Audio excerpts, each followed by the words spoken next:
The Democratic debates were almost perfect this time.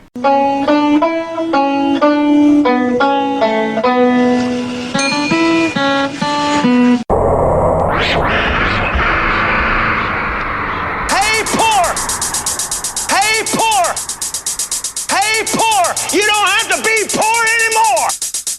Jesus is here. The loudspeaker spoke up and said, Christianity is stupid.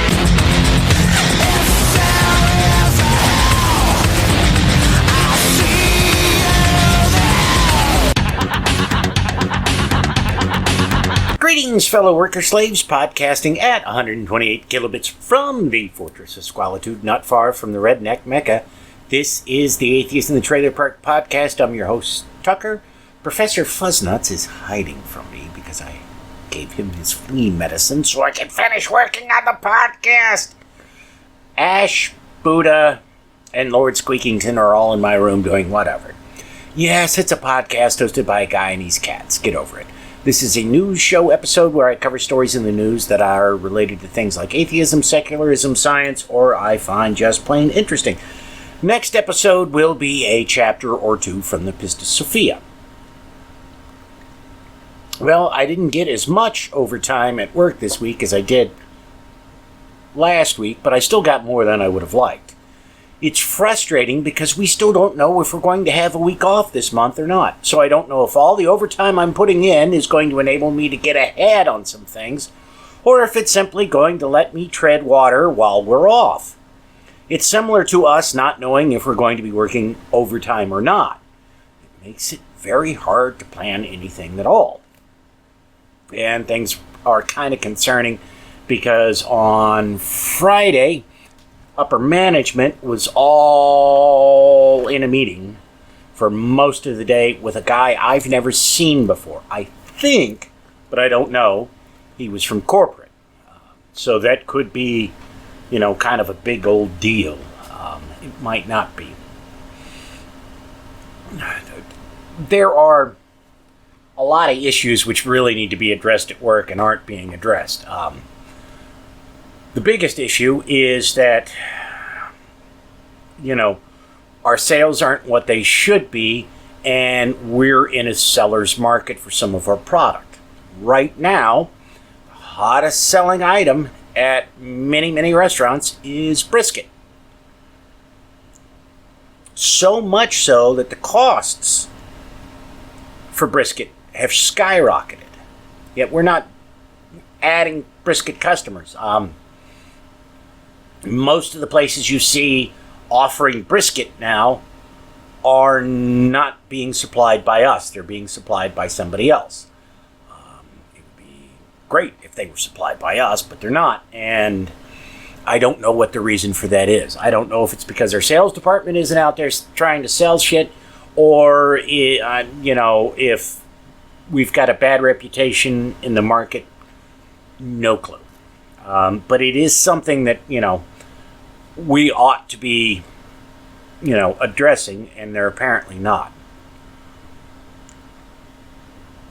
But regardless of if we're going to be off a week or not, I know it's almost certain we're going to be getting more overtime.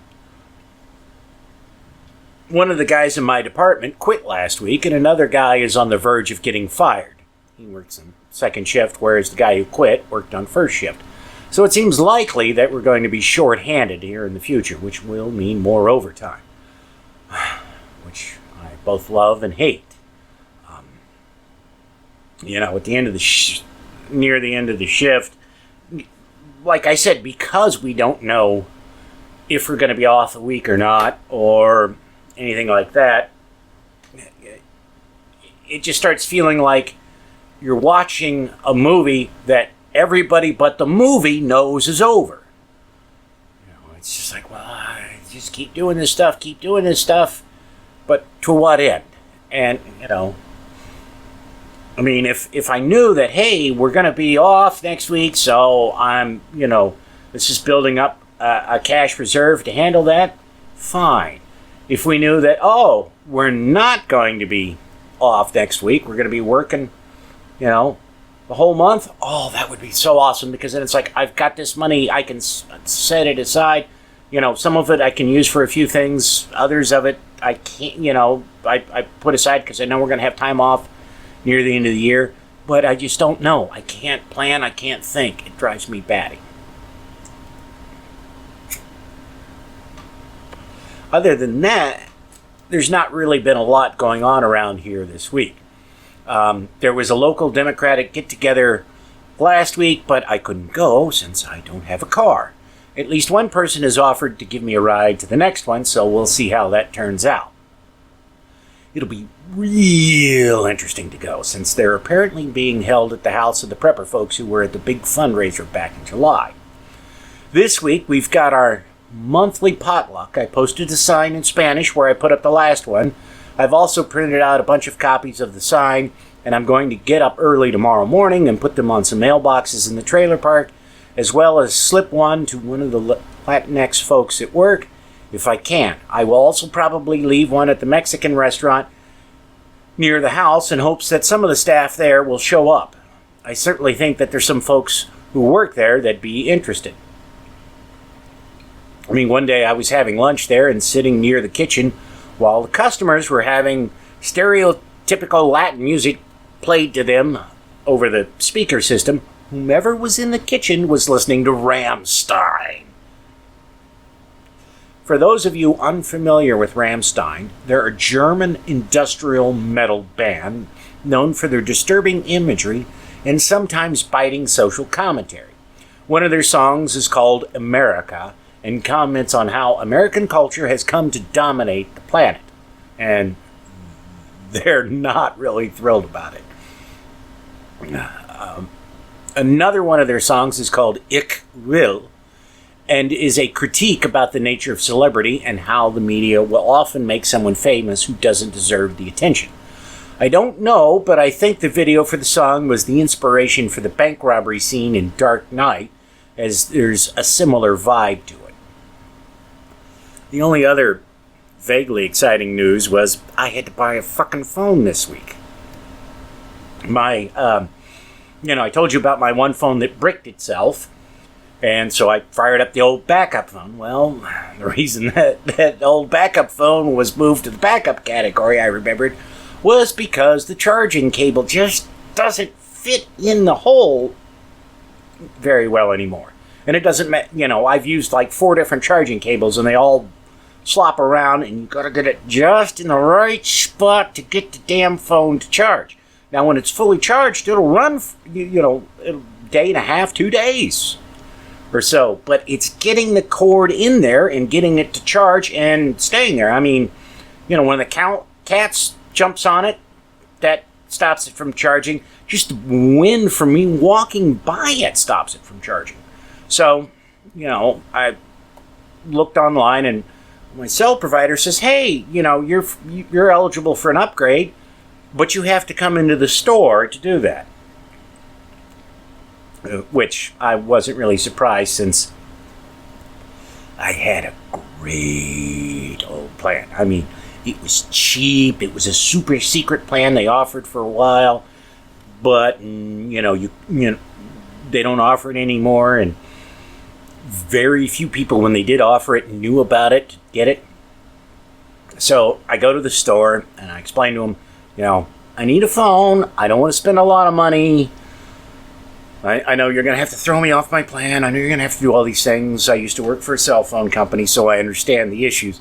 I said, just, can we get me into a better phone than what I have? And it's not going to cost me an arm and a leg each month for the new plan and the payments and all that. And, the gal behind the counter was, did her job very well, but, it was like buying a fucking car, and I mean, I didn't give her any shit about it because I've done her job. I know exactly what it's like.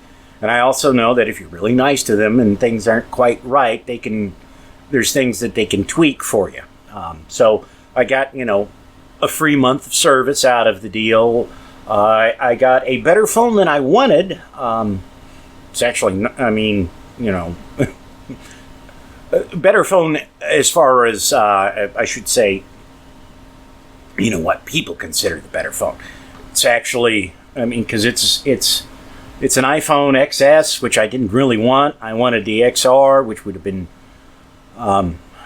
you know, which was a lower model. That neither one of them are, you know, the latest and greatest, because that comes out next week, and these are all, you know, these are discounted. I would have settled for an iPhone 8 or something like that, but they had the XS in stock, so that's what I got. And, you know, I'll be paying $15 extra a month on top of the new plan for the damn thing for 2 years. It's like, Jesus, man. It's not a fucking car, it's a phone. I mean, obviously, yes, okay, it's you know, it's a computer. It's more powerful than a lot of the computers I've owned. I realize that, and unlike the other computers I've owned, you can fit it in your fucking pocket, but damn. And, you know, I know, yes, there are Android phones out there that are cheaper, and they're very good phones. My backup phone is you know, other than the charging cable and an issue with the screen, is a fantastic phone. My beef with the Android phones, and it's not, you know, the operating system itself. There is a great podcasting app called Downcast that's only available on iPhones and, you know, iOS devices. So you can get it for your iPod Touch or your iPad besides your iPhone. And I mean, it's better than any of the Android app, you know, podcasting apps I've tried, and I've tried a bunch of them, you know, and you know, you can only try out so many of them when you got to pay for each one. Almost, not all of them, but many of them you got to pay for, and it's like, damn, yeah, you know. And I know it sounds crazy to say that, well, the one app, you know, you're buying the phone basically because of one app. But that's primarily what I use the phone for. I mean, when I'm sitting on the John, yes, I use it to, you know, Facebook and things like that. But primarily, that thing plays podcasts for me. And it doesn't matter what phone it is, whether it's Android or iOS, that's what I use it for, is listening to fucking podcasts. So having one app that works exactly the way I want it to, does exactly what I want, is far better than having, you know, the main app I use just kind of do what I needed to do and still have problems. Because, you know, the podcasting apps, you know, the one podcasting app I found on Android that works well enough for me to figure it all out, it still has issues. It doesn't always update when it's supposed to. It's confusing sometimes as to, you know, how to get to this or that section of the app that you need it to, whereas this other one is very straightforward, very simple, always updates. It doesn't have issues,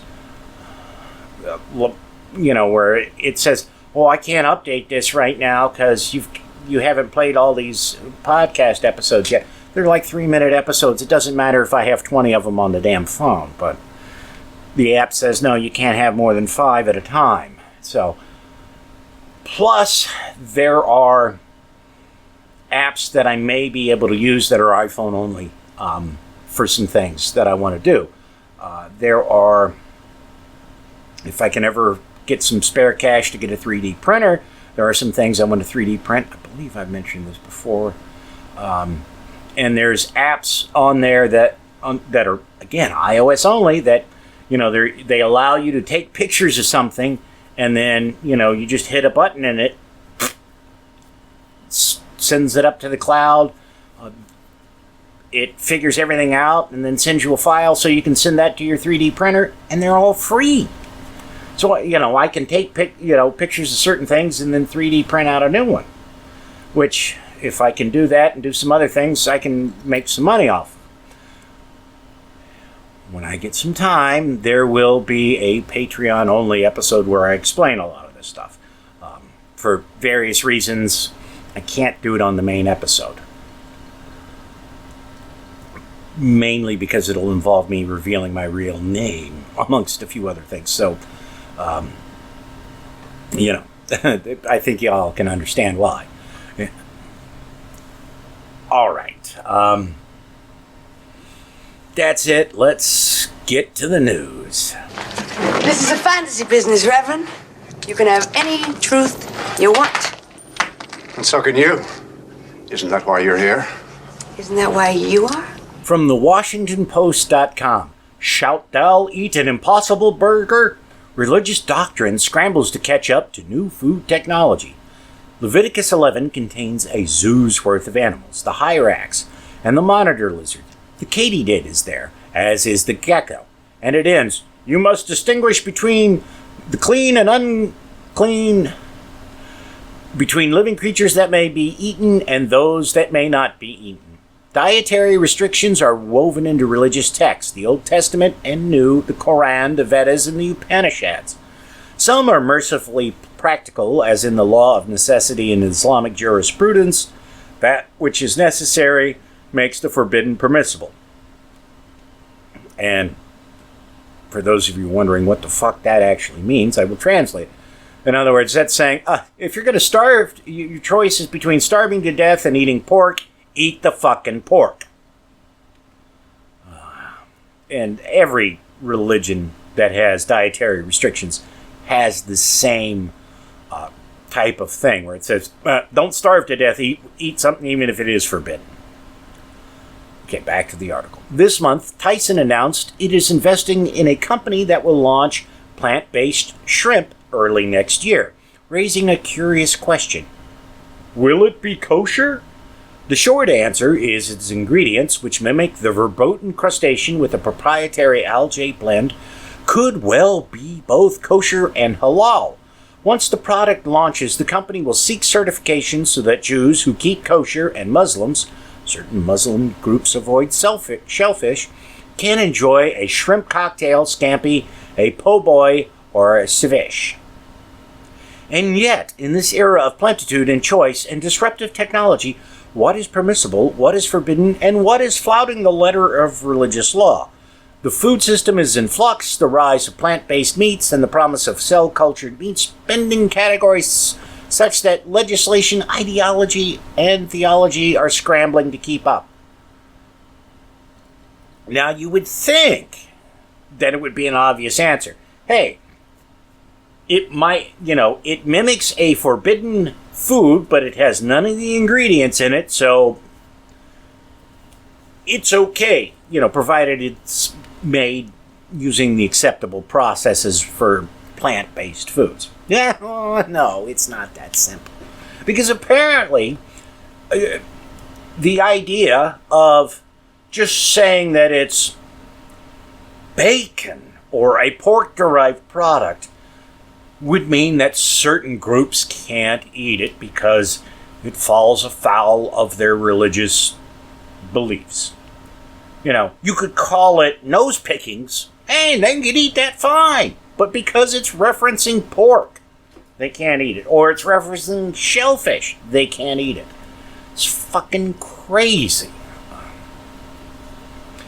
And, there's considerable debate as to whether or not how healthy this stuff is, because all of it is highly processed food, which is bad for you, whether or not it's made from healthy ingredients.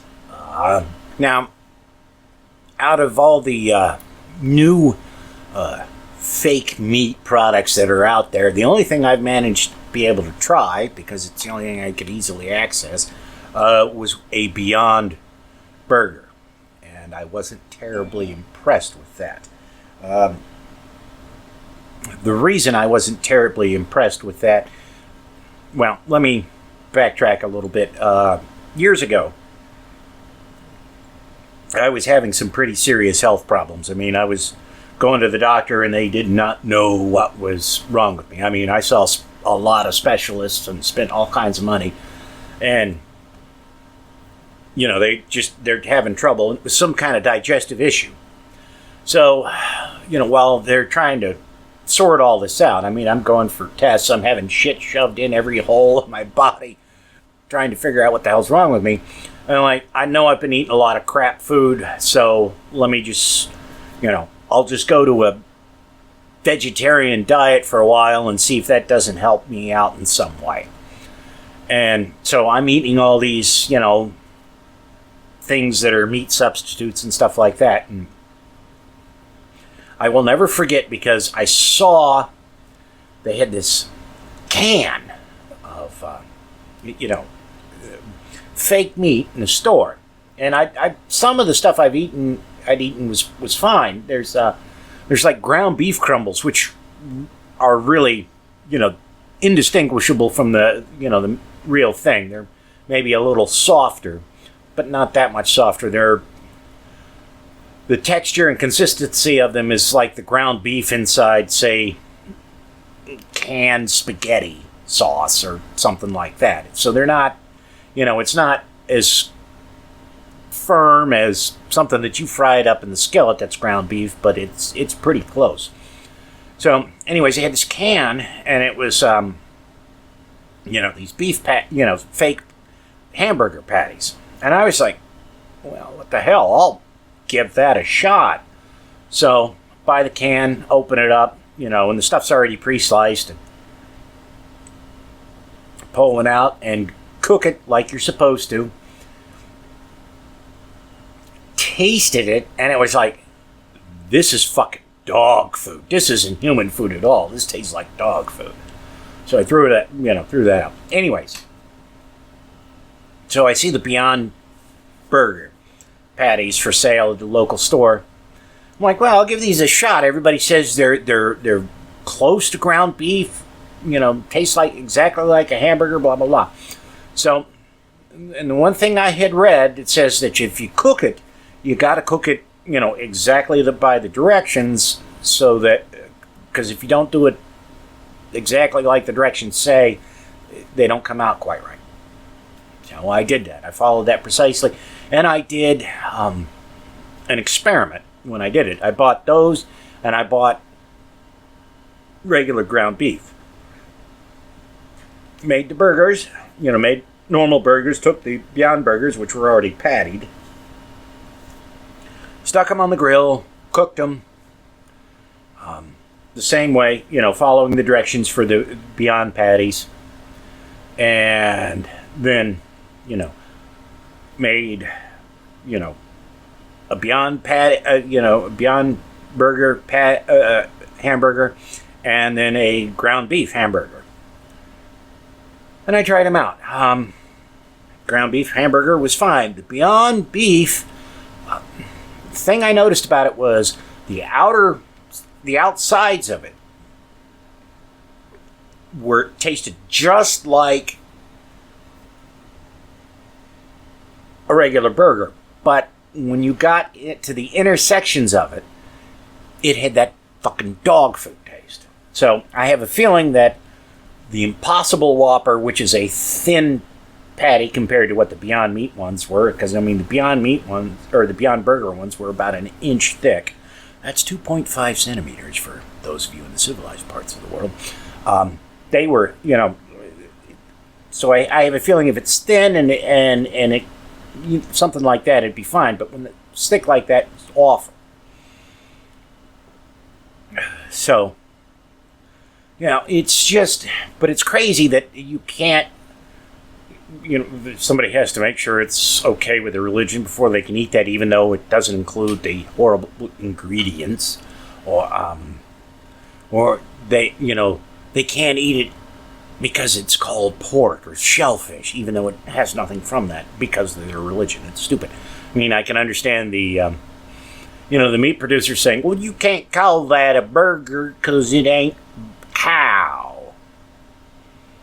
But come on, the religious stuff, guys, really?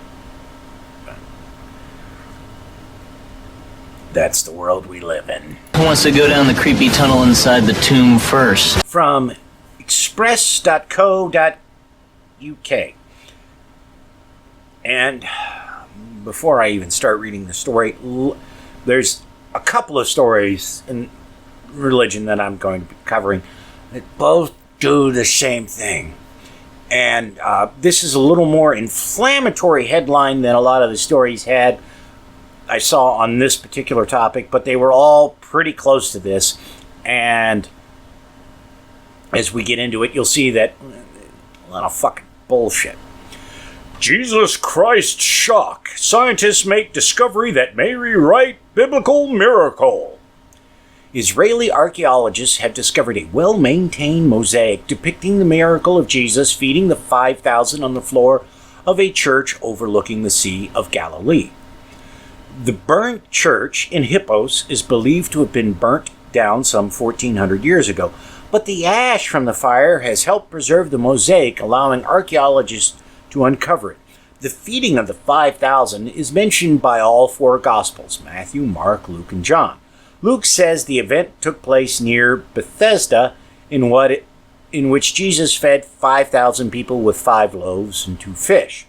Traditionally, people believe the miracle took place near the Church of Multiplication in Tabhaga on the northwest side of the Sea of Galilee. However, this new finding could point to it taking place near Hippos. Speaking to CBN, whatever that is, Dr. Matthew Eisenberg, who was part of the team, said, "There can certainly be different explanations to the descriptions of loaves and fish in the mosaic, but you cannot ignore the similarity to the description in the New Testament. For example, from the fact that the New Testament has a description of 5 loaves in a basket, or the 2 fish depicted in the apse, as we find in the mosaic." Matthew and Mark also share a story that Jesus fed 4,000 with 7 loaves and a few small fish in a separate miracle. Dr. Eisenberg said, "Nowadays, we tend to regard the Church of the Multiplication in Tabghatha on the northwest side of the Sea of Galilee as the location of the miracle. But with careful reading of the New Testament, it is evident that it might have taken place north of Hippos within the city's region." None of fucking this proves anything other than they found the goddamn mosaic. It doesn't prove there was a miracle. It doesn't prove that it happened in this place or that place. It's like finding a picture of somebody in a Spider-Man costume in the Ukraine and saying, well, Spider-Man's real and he lived in Ukraine.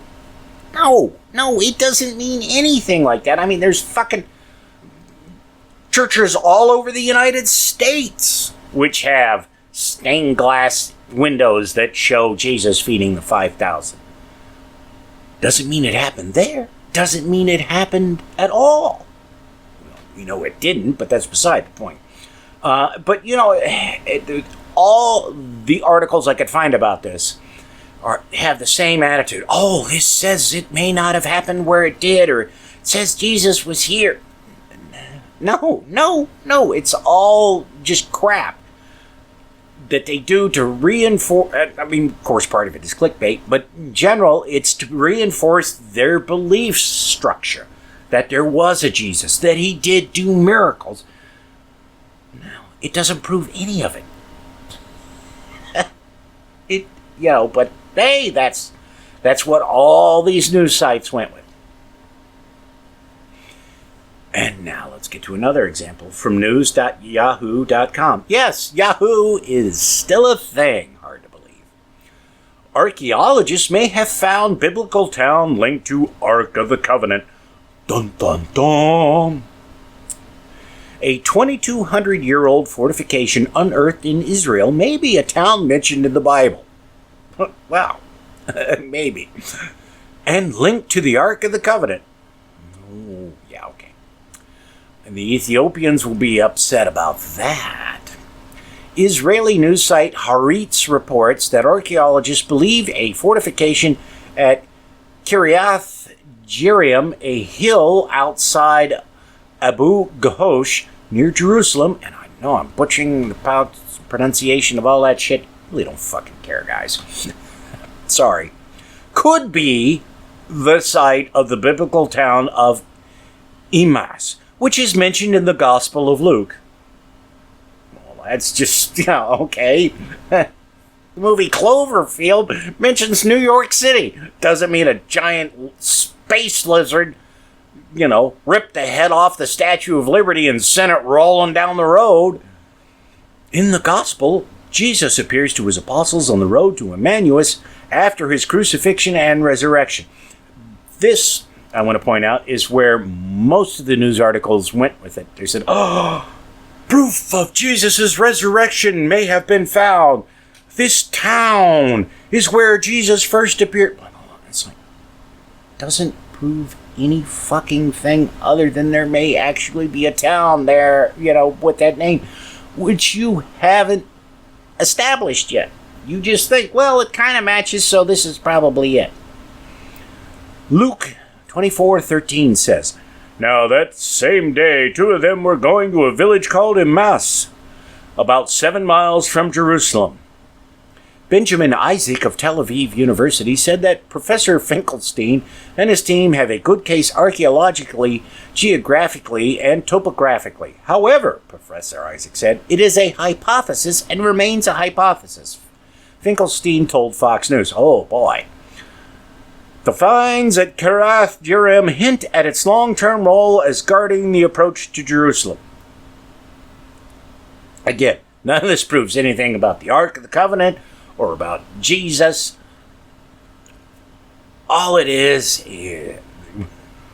that they found a city in a location that they believe matches a description of one given in the Bible, and so they are thinking that it could be that particular city.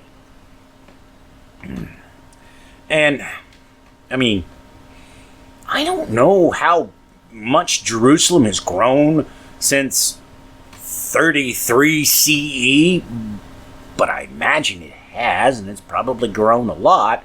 So, if you're going from the modern outskirts of Jerusalem to, someplace 7 miles away and looking there for a city that you're going to call, or a village you're going to call Emmaus, it's probably not it, because the borders of Jerusalem from 33 CE to today have probably changed rather dramatically. Now, maybe they know what those borders were like in 33 CE. I don't know. I'm not an expert on such things. But I have to believe they've changed. Ah, Kirk, my old friend. Do you know the Klingon proverb that tells us revenge is a dish that is best served cold?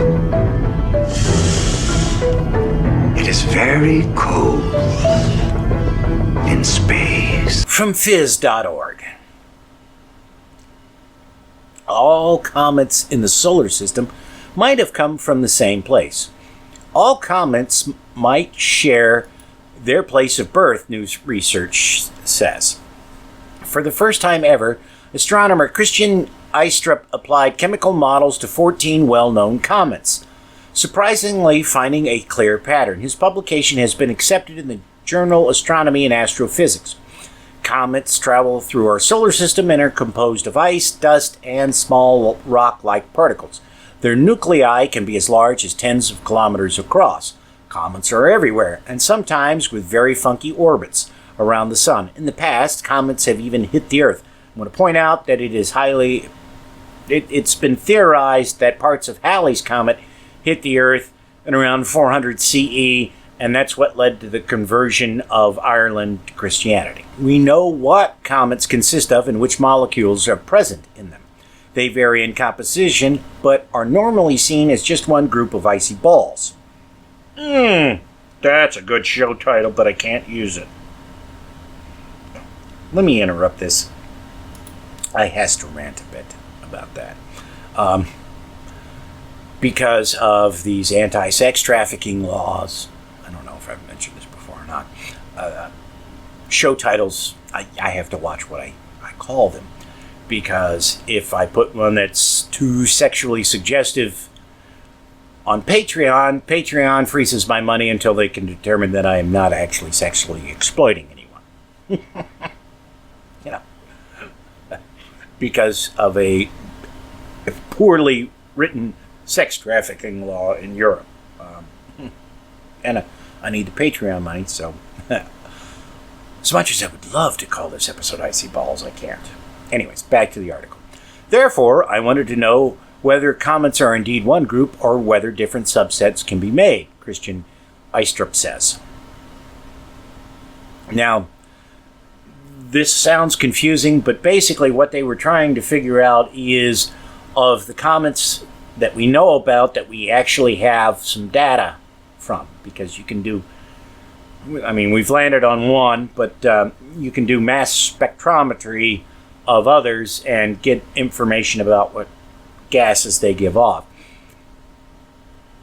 So what they did was they took 14 of them that they had good mass spectrometry data from, and then ran computer simulations about the formation of the solar system and figured out that, oh, it looks like the 14 comets we know about would have formed under these conditions at this time, at this distance from the sun, and it would have been about 1 billion years or so after the solar system formed, I believe, that these comets began to coalesce, and they were, a little bit farther than the distance between the sun and Mars when they formed, rather than them having formed at different places, like, maybe some formed, between Mars and Jupiter, others of them formed between Saturn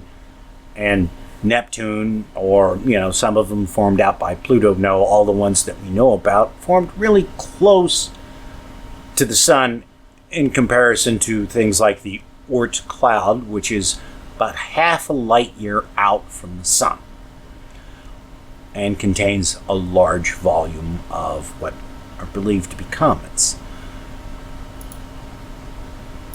I will have a link in the show notes to a slightly related story. Those of you who remember the interstellar object called Oumuamua that I talked about a year or so ago on the podcast, it being this weird, long alien probe, or not alien probe, but object that was obviously from outside the solar system and was passing through, and there was debates as to whether or not we could get a probe up there to take detailed pictures of it, which we couldn't. We could, but we didn't. They have found another object that they believe is interstellar that's heading through the solar system. And they're trying to get good imagery and things like that on it because, that's what you want to do. If you've never read Arthur C. Clarke's Rendezvous with Rama,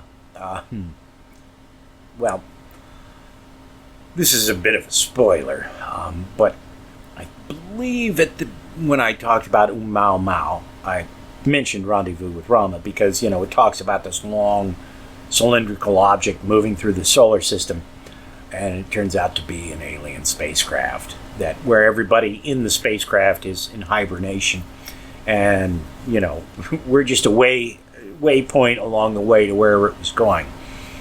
Anyways, the last line of Rendezvous with Rama are as follows.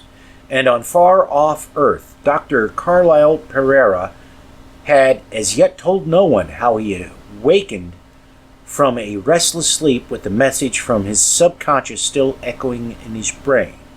The Ramans do everything in threes. So, I'm sure this is just some kind of interstellar object that's perfectly natural, that's passing through the solar system. But it is just so weird that it kind of mimics a book by Arthur C. Clarke. And in the afterword, or the foreword to the novelization 2001, which is different than the movie, In the novel, the whole thing takes place around Saturn rather than around Jupiter. But when they were making the movie, the director, damn it if I can remember his name now. No, I can't. I'm not going to waste time looking for it up. But you know who the hell the director was. Anyways, the director couldn't get Saturn to look right, so they moved everything to Jupiter. And in the foreword or the afterword to the novelization of 2001, Clark talks about how after one of the Voyager probes went by, he got a package from Carl Sagan. And he opens it up, and there's a photo taken from the moon, or taken by one of the Voyager spacecraft of the moon that's mentioned in the novel, where one of the monoliths is. And there's a black rectangular object on that moon, you know, with the same proportions as the monolith in 2001. And on the back, Sagan wrote, "Just thinking of you, Arthur," which is pretty cool. You know, naturally, it's not a monolith on what I think it's Enceladus that they found that, and not, you know, of course, Europa. But again, because they had to get, you know, they couldn't make Saturn look right for the movie, so they used Jupiter, shifted from Enceladus to Europa. You know, whatever. All right. Also from phys.org. Towering balloon-like structures discovered near the center of the Milky Way.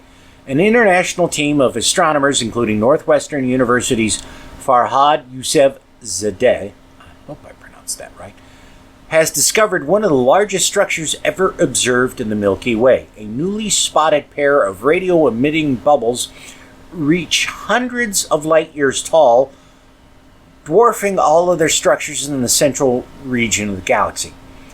And tall it's a bit of a misnomer. I mean, whatever.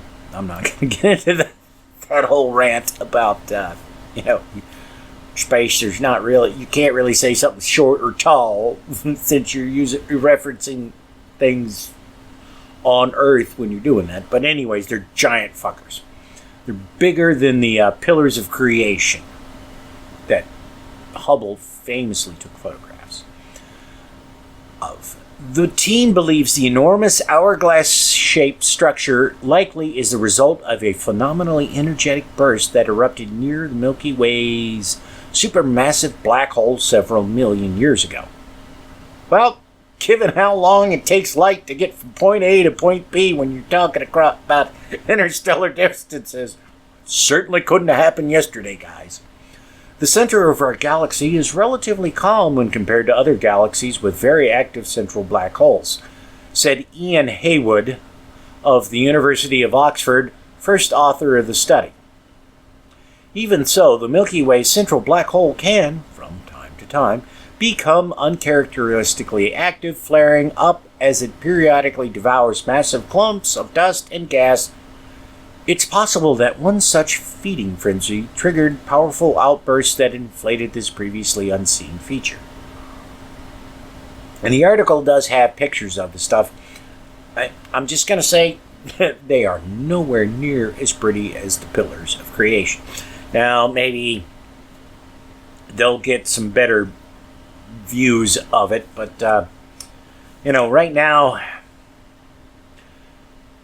if you've seen, say, drawings of, like, the internal structure of an amoeba, yeah, that's what this stuff looks like. So it's not quite as impressive as the pillars of creation.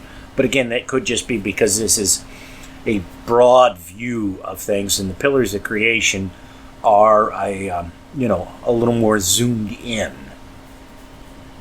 imagery. But this is much larger than the pillars of creation. And I should point out the pillars of creation probably no longer exist. It's taken the light from there that long to get to us, so that we can't, what we're seeing now, we know can't be there then. It can't be there now because it would have changed and done whatever it did. Presumably coalesced into star systems. I don't know. Also from phys.org. Scientists detect the ringing of a newborn black hole for the first time. If Albert Einstein's theory of general relativity holds true, then a black hole born from the cosmically quaking collisions of two massive black holes should itself ring in the aftermath, producing gravitational waves much like a struck bell reverberate sound waves. Einstein predicted that the particular pitch and decay of these gravitational waves should be a direct signature of the newly formed black hole's mass and spin. Now, physicists from MIT and elsewhere have heard the ringing of an infant black hole for the first time and found that the pattern of this ringing does, in fact, predict the black hole's mass and spin. More evidence that Einstein was right all along. Imagine that.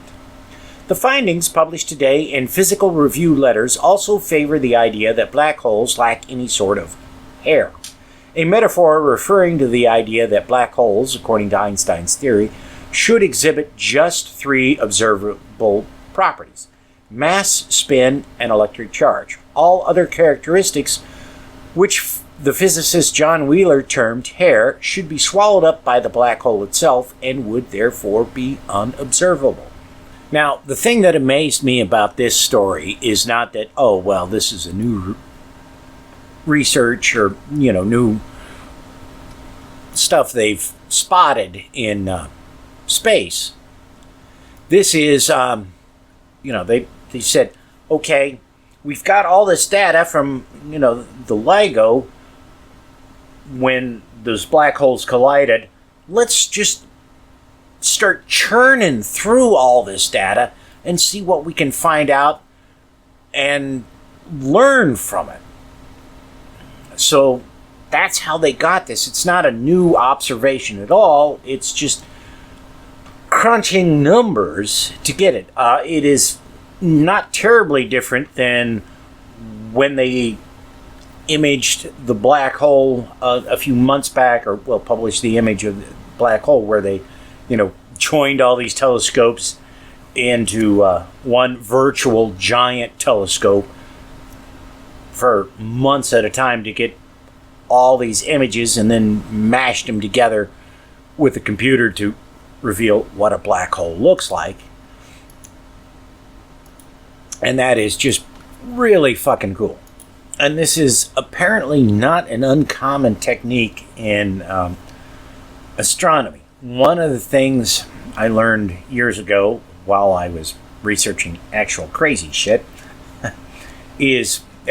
but this was said by a NASA scientist, so even though the stuff I was researching was crazy, because it was the whole face on Mars stuff, the actual stuff I'm about to talk about isn't crazy.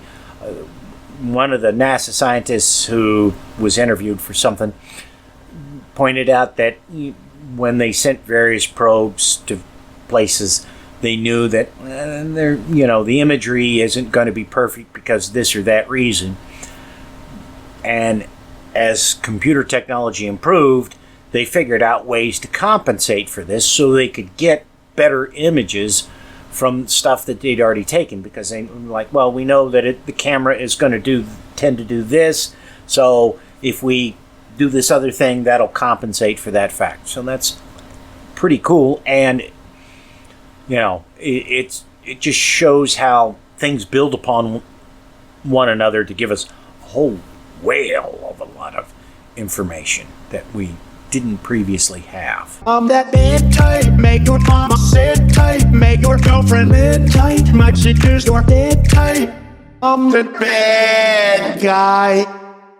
Whoa. Okay, I actually have a shit ton of other stories I would love to go over, but we're already pushing the hour mark, so I'm going to skip them to get to a couple of stories which I feel are important. And what I think I will do is the other stuff will go out at some point. It all depends on what the work schedule is, as a bonus episode for everybody. Don't worry, Patreon listeners. I know I'm behind on the bonus stuff for you guys, but you will be getting something at the same time. Bunch of stuff, really. First thing I want to talk about in politics, and this is going to be the only time I'm going to mention this subject, really, is there are a number, 2, 3, of Republicans who are challenging Trump for the Republican primary. And in response, the GOP in a couple of states has canceled their primaries because of this, because, they are afraid that this will weaken Trump. Now, this is the only time I'm going to talk about the subject, regardless of what happens. I know Trump has said that if there's debates, he will not participate in the debates with the Republican challengers. I am not going to give a lot of airtime to the subject because the reason Trump did as well as he did in 2016 as far as the Republican primaries is because of all the coverage he got. So I'm not going to cover Rick Sanford and the others who are running in the primary about him, no matter what happens, because that detracts attention from the Democratic candidates who are going to be running against him and are currently engaged in the Democratic primary. Most people are low information voters, so they're not paying attention to what the news stories are saying. They're just noticing that there's a lot of news stories. So the more we focus on the Republican primaries and the Republicans going after Trump, the less we're focused on the Democrats, and we need to be focused on the Democrats because it is the volume of stories about the Democrats and whomever the Democratic nominee that is going to determine who becomes our next president. The thing I love about the Republicans canceling the Republican primaries in a couple of states because they're worried is that it puts paid to the idea that the Republicans are somehow superior to the Democrats. When, there was the whole run up to the 2016 election, there were a lot of Republicans who were, well, this proves the Republican Party is superior to the Democratic Party because the Republicans would never dare interfere with the primary process like the Democrats did, which is bullshit. Both parties, try and tilt the field in favor of their preferred candidate. It's just that the Democrats were a little more clumsy than the Republicans normally are in the 2016 election. Even though the Republican, the GOP did say, well, we really don't want Trump to get the nomination. He still managed to do it. And again, that was because the media paid more fucking attention to Trump than anybody else in the Republican Party who was running. And they paid more attention to Trump even during the primaries than they did to the Democrats running. There was a rather famous thing where CNN opted to air a video of an empty podium because they'd heard Trump was going to speak at it, rather than give coverage to Sanders, who was then speaking. And regardless of whether you're, somebody who wanted Sanders or wanted Hillary, that's bullshit. If there's a candidate for president speaking, you cover that. You don't cover an empty fucking podium where some other candidate may or may not speak. But that's what CNN did, and the other networks are no different. So I'm not going to comment anything other than, on the whole Republican primary process, other than to point out, well, they've canceled a couple of them because they're afraid. that it'll weaken Trump. Reality is it won't weaken Trump if there's a lot of, Republican challengers to him and then they get a lot of coverage. It'll help him in the general. But even that, But my point is that, so I'm just not going to discuss anything that they say. If there's debates or stuff like that, if you want to know about it, go somewhere else. I'm not going to deal with it. I'm just going to deal with the Democratic side as far as the primaries are concerned. When we get to the general election, I will talk about some stuff with Trump, but again, I'm going to focus on whomever the Democratic challenger is.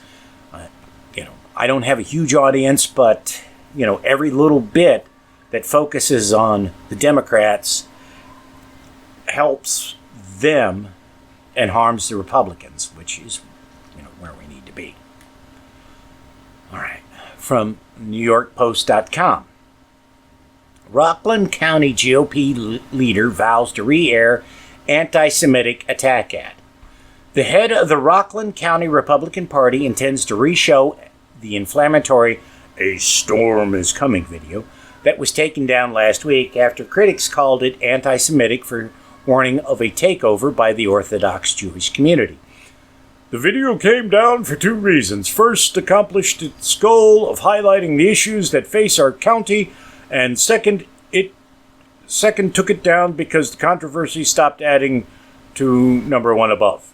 Rockland GOP Chairman Lawrence Garvey said in a Facebook post on the Village of South Nyack site. Dude doesn't English very well. However, Garvey added, the video will be back because this conversation is important to Rockland. Apparently, Rockland is one of those cities which is experiencing a rapid growth, and a number of the people moving to the area are Orthodox and Hasidic Jews. And their very presence, according to the GOP, in the town is causing it to change, and, they're worried about everybody being subjected to Jewish law. Now, let's just point out that, if you follow the First Amendment, which says there should be a strict separation between church and state, it doesn't matter how many people of a particular religion move to your area. They can't really change a hell of a lot because they can't institute laws that, support their religious beliefs and make it difficult for you to do things which would be considered perfectly fine in a secular society. But, and Republicans want to introduce Christian Sharia law, so they can't really say shit like that. And there's plenty to object to when you're dealing with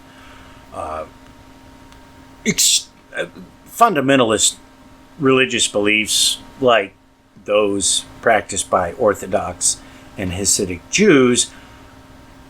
But again, fundamentalist Christian views, fundamentalist Islamic views, fundamentalist Buddhist, Hindu, whatever, they're all bad. And rather than,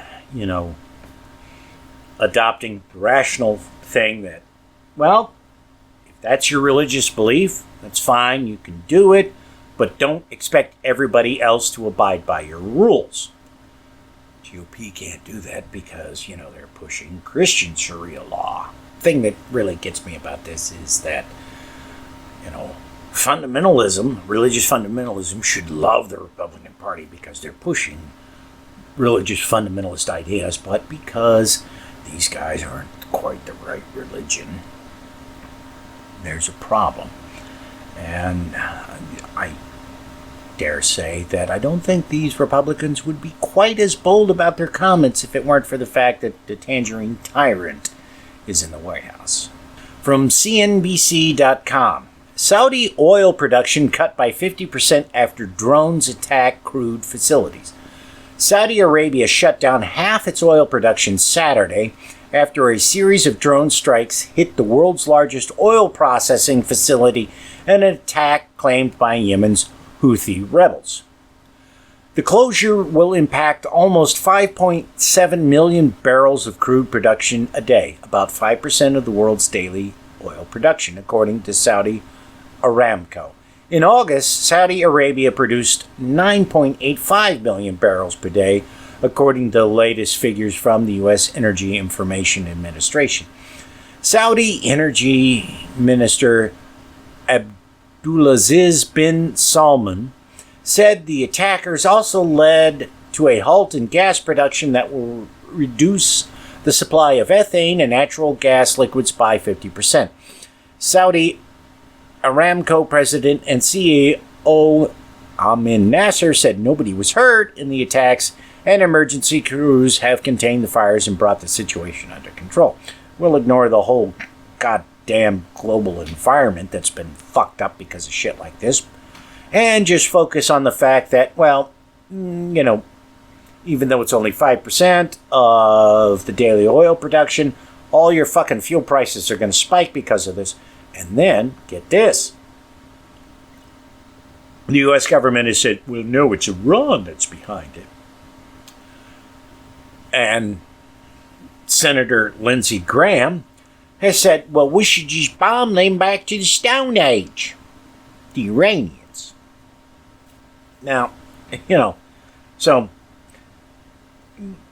because the oil production has been slashed, oil prices are going to go up a little bit, and then Lindsey Graham makes his statement, which means oil prices are going to go up even fucking higher. Now, you can argue, and I won't disagree with you, that Lindsey Graham is a fucking dipshit, and, he's talking out of his ass, but somebody's getting rich off of this shit. Somebody, when the Saudi oil field refineries went up, said energy prices are going up, so I'm going to do X, Y, and Z. That'll, in the stock markets, that'll make me more money. And then when Lindsey Graham makes these comments, everybody fucking panics because, holy shit, America's about to get in another fucking war in the Middle East, which will drive prices up even higher. So everybody does something else, and that causes prices to skyrocket more. So people who were taking advantage of the shutdown with the Saudi processing facilities are making even more money. Did Lindsey do this deliberately? I don't know, but the idea that we should just automatically say, well, it's these other guys over here and we're going to bomb them back to the Stone Age is pretty much fucking stupid. And the argument that, the Houthi rebels could not have made the drones that blew up all that shit without Iranian help doesn't hold water. The podcast that I've talked about numerous times on the show, it could happen here.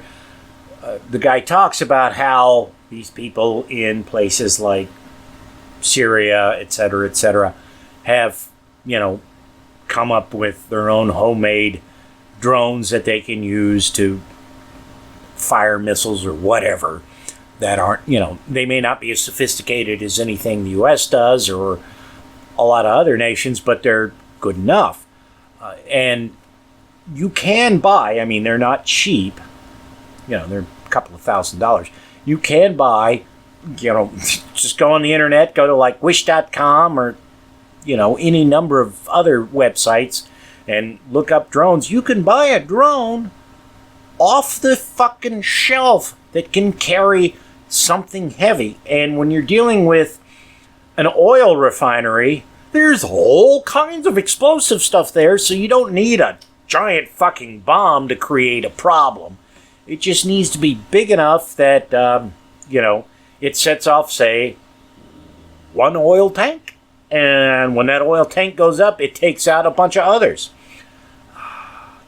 There was a New Zealander in the days after 9/11 who tried to prove that it would be really easy for anybody to build a cruise missile, which is not terribly different than a drone, other than a cruise missile is automated, whereas a drone is controlled, using off-the-shelf components.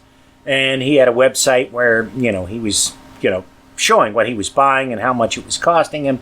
And he had to give up because he wound up being under the baleful eye of the New Zealand government, no doubt at the behest of the U.S. government. His point was that, he wasn't trying to build one of these fuckers to blow something up. His point was, that, you really got to think about this technology that we're putting out there and the shit we're doing with it, because it enables it to be very easy for anybody to do something horrible.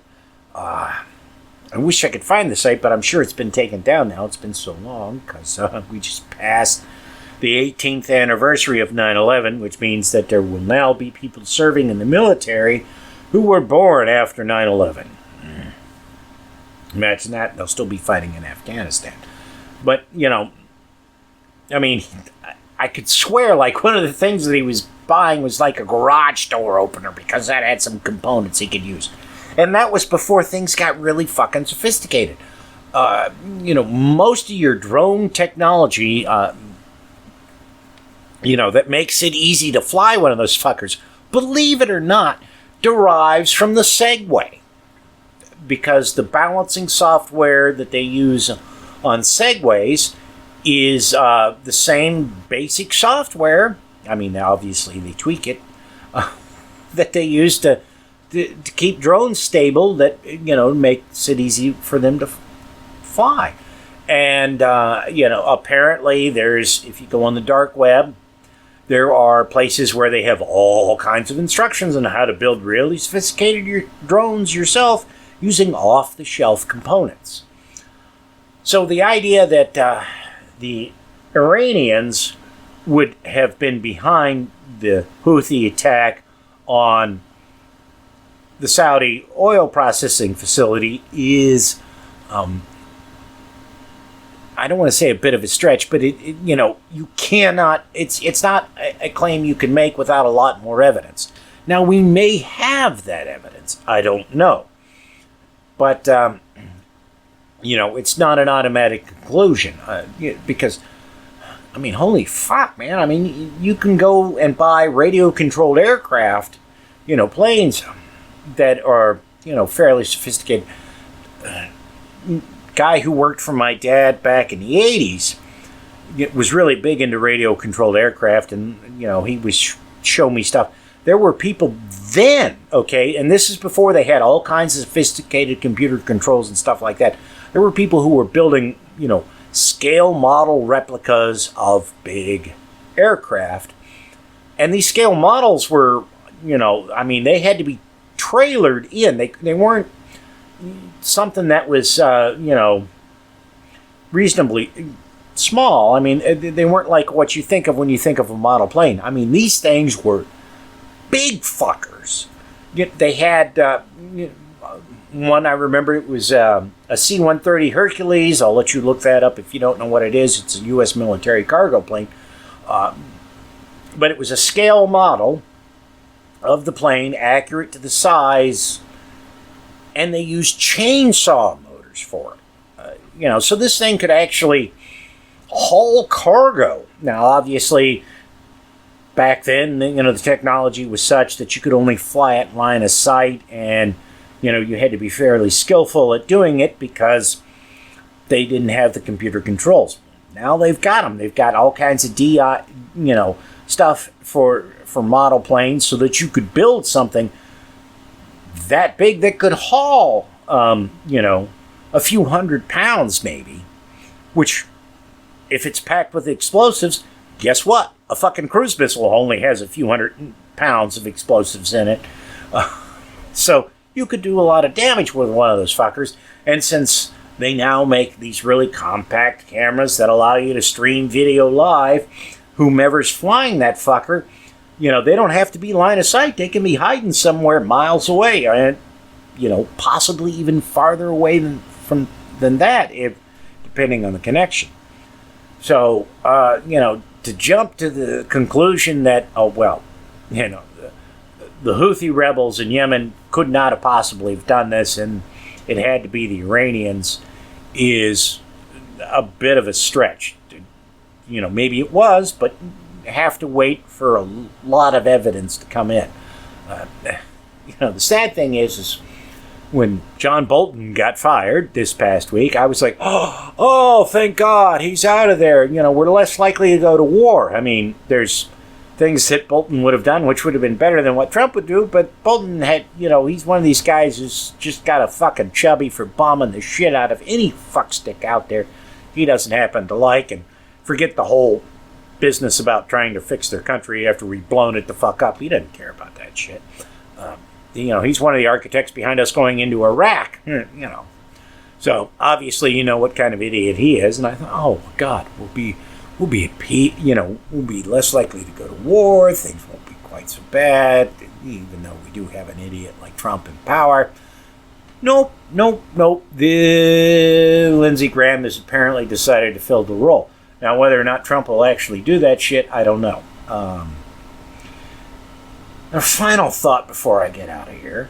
One of the weird ironies. I assume you've heard that Trump had this brilliant idea that we would negotiate a treaty with the Taliban at Camp David in the week, you know, that 9/11 happened. Now, and these guys would be at Camp David, you know, on U.S. soil, and then there would be a big hullabaloo about it. Now, I'm not going to completely condemn him for that, because if you could actually negotiate a treaty with the Taliban where, you know, they agreed to allow Afghanistan to have a secular government, and they would, you know, lay down their weapons and things like that, and it was a real monumental move forward in that region. You know, having the announcement on the week of 9/11 or on 9/11 would have been perfectly appropriate. But of course, they weren't going for that. That, you know, we were going to get some kind of deal out of them, but apparently the only reason it was going to be here in the U.S. and Trump was going to be there was so he could get this massive photo opportunity out of it, which is just fucking wrong. And apparently it fell apart because, you know, the final tweaks, which were what Trump wanted to be able to do, the Taliban weren't going to agree to ahead of time before they came here. Or the Taliban weren't going to come here and then agree to the shit. They were going to agree to it before they ever came here, and that wouldn't work because Trump had to be, you know, the guy who did it all because his fan-fucking-tastic ego. Now, his justification was, well, you know, we're supposed to be talking to these guys, and they just blew up a whole bunch of our people in Afghanistan. I don't have a problem with canceling negotiations with them over that. I mean, you could argue that, you know, those explosions were done by rogue elements, and that may be true. I don't know, but it's certainly a valid justification saying, hey, you guys can't control your own people, then how do we know that even if you negotiate in, you know, faith, that the agreement will be kept? You know, you'll be able to keep your side of the agreement. I mean, obviously it can be done, but, you know, just because you're negotiating in good faith doesn't mean things are always going to work out. I know that, you know, with the Good Friday Accords that they worked out to solve the whole issue with Northern Ireland, there were rogue elements who refused to accept them, and that was a big problem. But, you know, they did manage to get the bulk of the IRA to agree, along with the bulk of the whatever the fuck, the Irish who are loyal to Britain are called maybe loyalists. I don't know. You know, there were rogue elements on both sides, but they were able to get enough of the violent factions to agree to adhere to the terms that calm shit down. Now, I know we couldn't expect that of Trump. So, I don't have a problem with him killing the agreement. I have a problem with him thinking that, let's bring it here on 9/11 and have a big to-do about it, and I'll do the final negotiations, blah, blah, blah. And we, knowing him, we still wouldn't have gotten shit. Even if it had gone through.